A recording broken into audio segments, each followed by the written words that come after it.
श्रीगोंदा तालुक्यातील सर्व नेत्यांनी आणि जनतेनं मला आमदार केलंय। त्यांच्या विश्वासाला कधीच तडा जाऊ देणार नाही।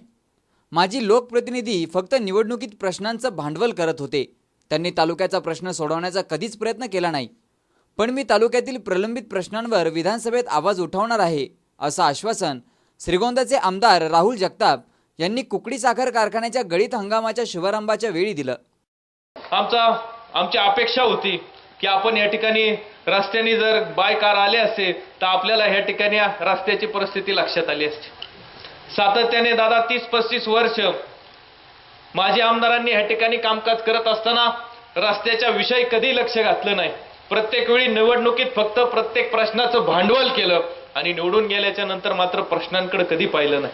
आमचा नगर दौंड रस्त्याचा प्रश्न अतिशय महत्त्वाचा दादा। या रस्त्यात खड्डे इतके आहेत की खड्ड्यात रस्ता आहे का रस्ता खड्ड्यात आहे अजिबात समजत नाही। तुम्हाला सांगतो इतके खड्डे दादा त्या ठिकाणी तयार झालेले।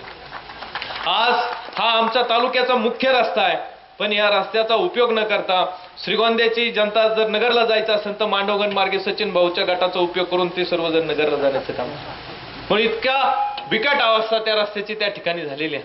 आणि म्हणून दादा या ठिकाणी आपण आमच्या सर्व जनतेची अपेक्षा आहे की आपण एकदा निर्णय घेतला तर तो प्रश्न मार्गी लावण्यापर्यंत त्या ठिकाणी जोपर्यंत तो प्रश्न मार्गी लागत नाही तोपर्यंत आपण त्याच्यात लक्ष घालत असतो। म्हणून आमचा पाण्याचा प्रश्न असेल, आमच्या रस्त्याचा प्रश्न असेल, त्याचबरोबर आमच्या श्रीगोंदा शहरातल्या 10 नंबरच्या चारीचा एक प्रश्न महत्त्वाचा आहे। त्याच्यात सुद्धा दादा आपण त्या ठिकाणी लक्ष घातलं पाहिजे। आणि म्हणून आमचे फार दादा प्रश्न ह्या ठिकाणी नाहीत, पण प्रश्न खूप मोठे आहेत। पण आमचा पाण्याचा प्रश्न, आमचा रस्त्याचा प्रश्न, त्याचबरोबर दादा या ठिकाणी आमच्या सर्वसामान्य जनतेवर ठिबक सिंचनच्या नावाखाली त्या ठिकाणी साईकृपा कारखान्यानं जवळजवळ दादा 17-18 कोटी रुपये ठिबक सिंचनच्या नावाखाली सर्वसामान्य जनतेवर कर्ज काढण्याचं काम त्या ठिकाणी लोकप्रतिनिधींनी केलेलं आहे। म्हणून त्या प्रश्नात सुद्धा खऱ्या अर्थानं आमच्या सर्वसामान्य जनतेला आधार देण्याच्या निश्चित स्वरूपात आपण त्या ठिकाणी काम करावं ही एक छोटीशी विनंती करतो। दादा साखळीचा प्रश्न खूप मोठा या ठिकाणी आहे। नगर तालुका असेल त्यातल्या वाळकी जिल्हा परिषद गट, मांडवगण जिल्हा परिषद गट आणि कोळगाव जिल्हा परिषद गटातली निम्मे गावं या साखळा योजनेवर दादा या ठिकाणी आहे। म्हणून हा सुद्धा प्रश्न अतिशय महत्त्वाचा आहे। गोड आणि कुकडीवर सातत्याने पाण्याच्या बाबतीत अन्याय होतो, हा सुद्धा दादा प्रश्न महत्त्वाचा आहे। म्हणून या सर्व प्रश्नात आपण या ठिकाणी लक्ष घालून खऱ्या अर्थानं आमच्या जनतेला या ठिकाणी दिलासा दिला पाहिजे ही अपेक्षा आमच्या सर्वसामान्य जनतेची या ठिकाणी आहे। आपण श्रीगोंदा तालुक्यात साईकृपा कारखान्याची मुळी टाकल्याच्या नंतर तिथं जी अपेक्षा भंग त्या ठिकाणी झालेली आहे, निश्चित स्वरूपात कुकडी सहकारी साखर कारखान्याच्या मुळीचा कार्यक्रम आज आपण या ठिकाणी केलेला आहे। आपल्याला कुकडी सहकारी साखर कारखान्याकडून निश्चित स्वरूपात अपेक्षा भंग होणार नाही आणि ह्या ठिकाणी कारखान्याच्या माध्यमातून सर्वसामान्य जनतेला आधार देण्याचं काम निश्चित स्वरूपात या ठिकाणी केलं जाईल। दादा कुकडी सहकारी साखर कारखान्याच्या माध्यमातून आता आपण 12 मेगावॅटचं आपलं ह्या ठिकाणी चालू आहे। आपण पुढच्या वर्षी लगेचच 12 मेगावॅट को जनरेशनचा प्रोजेक्ट त्या ठिकाणी हाती घेतलेला आहे।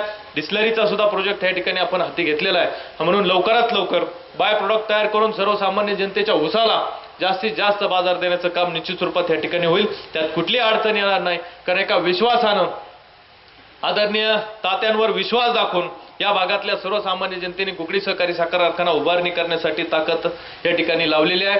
आणि म्हणून निश्चित स्वरूपात कारखाना चालवत असताना अतिशय जबाबदारीने कारखाना चालून सर्वसामान्य लोकांना न्याय द्यायचं काम या ठिकाणी केलं जाईल। त्यात कुठली अडचण येणार नाही। इथून पुढच्या काळात आपल्या सर्वांच्या आशीर्वादानं विधानसभेत गेल्याच्या नंतर प्रत्येक वेळी आपला कुठलाही प्रश्न असो त्या प्रश्नांवर सातत्याने लढाई करून संघर्ष करून त्या ठिकाणी प्रश्न सोडवण्याचं काम आदरणीय अजितदादांच्या नेतृत्वाखाली केलं जाईल। त्यात कुठली अडचण येणार नाही। कुकडी सहकारी साखर कारखान्याच्या 52व्या गळीत हंगामाच्या शुभारंभाप्रसंगी माजी उपमुख्यमंत्री अजित पवार, माजी पालकमंत्री मधुकरराव पिचड यांच्या प्रमुख उपस्थितीत हा सोहळा पार पडला। या कार्यक्रमाचे अध्यक्ष राज्य साखर संघाचे उपाध्यक्ष शिवाजीराव नागवडे हे होते। ज्यांनी पवार कुटुंबियांच्या जीवावर अनेक वर्ष सत्ता भोगली त्यांनीच अजित पवार यांच्यावर चुकीचे आरोप केले। पण श्रीगोंद्याची जनता सुज्ञ आहे, जनतेनं त्यांना त्यांची जागा दाखवून दिली आहे असं म्हणत माजी पालकमंत्री मधुकर पिचड यांनी माजी आमदार बबनराव पाचपुते यांचा चांगलाच खरपूस समाचार घेतला। आदिवासी विभागाबरोबर आश्रमशाळा वसतिगृहांची वाईट अवस्था आहे, वारंवार सभागृहात चर्चा होते आणि म्हणून याच्यात जे साहित्य खरेदी केलं जातं ते चुकीच्या पद्धतीने केलं जातं। सौर खंडील खरेदी करण्याच्या ऐवजी लोकांना विटा वाटल्यात. मी बोलत नाही, हे एकनाथ खडसे. आणि म्हणून चुकीची याची चौकशी झाली पाहिजे. त्यानंतर त्यांनी विधानसभेत भाषण करताना सांगितलं की जे जे साहित्य केलं ते निकृष्ट दर्जाचं साहित्य, आजपर्यंत हजारो कोटी रुपयाची भ्रष्टाचार झाला याची चौकशी करा. आणि म्हणून आता मी काही साधू संत किंवा पारायण करणारा माणूस नाही, कीर्तनकार नाही, मी एक साधा कार्यकर्ता आहे. त्याच्यामुळे मी आपल्याला जास्त वेळ घेणार नाही. परंतु महाराष्ट्राच्या विधान परिषदेत दीपक सावंत आणि रामदास कदम यांनी असाच प्रश्न उपस्थित केला. काय केला की आदिवासी भागातील शाळांसाठी तसेच दरवर्षी कोट्यवधी रुपयाची चिक्की, स्वेटर, आश्रमशाळेच्या मुलांना नाईट गाऊन, मुलींसाठी ड्रेस, मोजे, बूट, सतरंजा बाजारभावापेक्षा जास्त खरेदी दराने केल्या जातात, याची चौकशी व्हावी आणि या भ्रष्टाचारावर योग्य उपाय व्हावा. त्याच्यावर अर्धा एक तास विधानसभेत चर्चा झाली. आणि दादा, विधानसभेच्या अध्यक्षांनी काय निर्णय दिला की आदिवासी आश्रमशाळेच्या संदर्भात गेल्या 6-5 वर्षापासून अनेक वेळा अशा पद्धतीची चर्चा होती. दुर्दैवानं गरीब समाजाचे पैसे लुटणारे जे कोट्यवधी रुपयाचं बजेट प्रोव्हिजन केलं जातं आणि लुटणारे ही याच्या पद्धतीनं चौकशी याच्या पद्धतीनं भ्रष्टाचार होत आलाय. म्हणून अध्यक्ष म्हणून मी निर्णय देतो की या संपूर्ण काळाची, तुमचे जे मंत्री होते त्यांच्या काळाची CID कडून चौकशी करा. हे भुजबळ सभेच्या अध्यक्षानं विधानसभेत सांगितलंय. आता दादा, हे शुद्ध विचाराचं सरकार आलंय. ते शुद्ध विचाराच्या सरकारला विरोधी पक्ष नेते म्हणून तुम्ही प्रश्न विचारा आणि ही चौकशी कुठपर्यंत आली, चौकशी कधी होणार, खऱ्याचं खरं होऊ द्या आणि खोट्याचं खोटं ठरू द्या. जनतेनं श्रीगोंद्याच्या खरं ते खरं ठरवलं आणि खोटं ते खोटं ठरवलं. आता सरकारला ठरवायचं.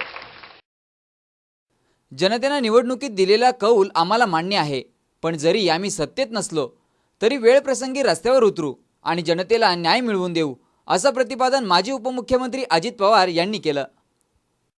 यश अपयश असतं. या निवडणुकीच्या निमित्तानं आधी झालेला लोकसभेचा निकाल आम्ही सगळ्यांनी मान्य केला. लोकशाहीमध्ये जनतेने दिलेला कौल हा मान्य करून पुढची वाटचाल करायची असते. पराभव झाला म्हणून खचून जायचं नसतं.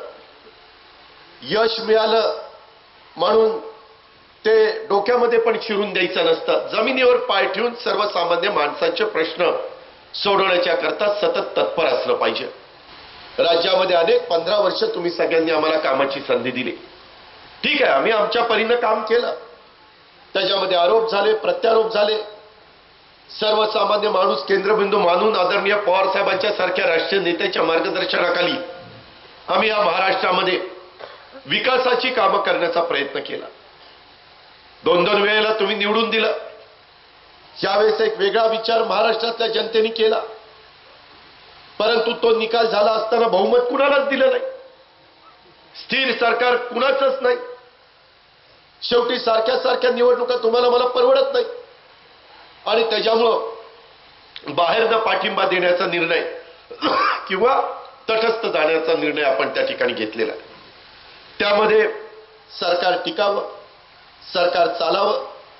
लोकांच्या बद्दलच्या आशा आकांक्षा त्यांनी लोकांना सांगितल्या, जी स्वप्न दाखवली, जो कार्यक्रम दाखवला, जो त्या ठिकाणी जाहीरनामा दिला, ते प्रश्न तुमचा असेल टोलचा प्रश्न तो निकाली निघावा, LBTचा व्यापाऱ्यांचा प्रश्न निकाली निघावा, माझ्या शेतकऱ्यांना 2 पैसे त्यांच्या पिकाला भाव चांगला मिळावा. काय अवस्था आहे. आज आम्ही लगेच जर बोलायला लागलो तर आम्हालाही वाटतं की अजून विश्वासदर्शक ठराव मंजूर नाही. 1 महिना देखील झालेला नाही आणि लगेच आपण कशा पद्धतीनं त्या ठिकाणी बोलायचं. आज कांद्याची काय अवस्था आहे, टोमॅटोची काय अवस्था आहे, दुधाची अवस्था.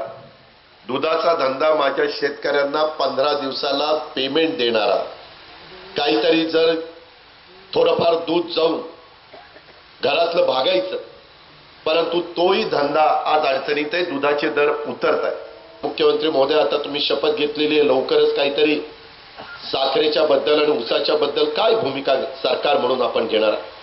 ह्याच्या पाठीमागे काही झालं की संघटनेचे नेते उठायचे आणि तिथं बारामतीमध्ये उपोषणाला बसायचे. त्यांना दुसरं कुठलं आठवायचंच नाही. बारामती की बारामती, ठीक आहे. लोकशाहीमध्ये कुणाला कुठं उपोषणाला बसायचा हा ज्याचा त्याचा अधिकार आहे. आज कुठं आता बसणार आहे? दिल्लीला जाणार आहे, नागपूरला जाणार आहे, कुठं जाणार कुठे? आज कृषी मंत्री देशाचे कुठले तिथं जाणार आहे, त्यांच्या राज्यामध्ये जाणार आहे. आज संघटना म्हणून जे पुढं नेहमी बोलायचे का, आज तारीख आहे 9. आज का तुम्ही ऊसाच्या भावाच्या बद्दल तुम्ही नुसत्या त्या ठिकाणी कार्यक्रम घेताय? मध्ये काहीतरी कार्यक्रम झाले, किती उपस्थिती होती. आता दुसऱ्या संघटनेने तर एक तिसराच नेता काढला ज्याचा ऊसाच्या कांडीचा संबंध नाही आणि त्याला भाषण करायला बोलवलं. ठीक आहे बाबा, अभ्यास असेल त्यांचा आमच्यापेक्षा जास्त, आमचं काही म्हणणं नाही.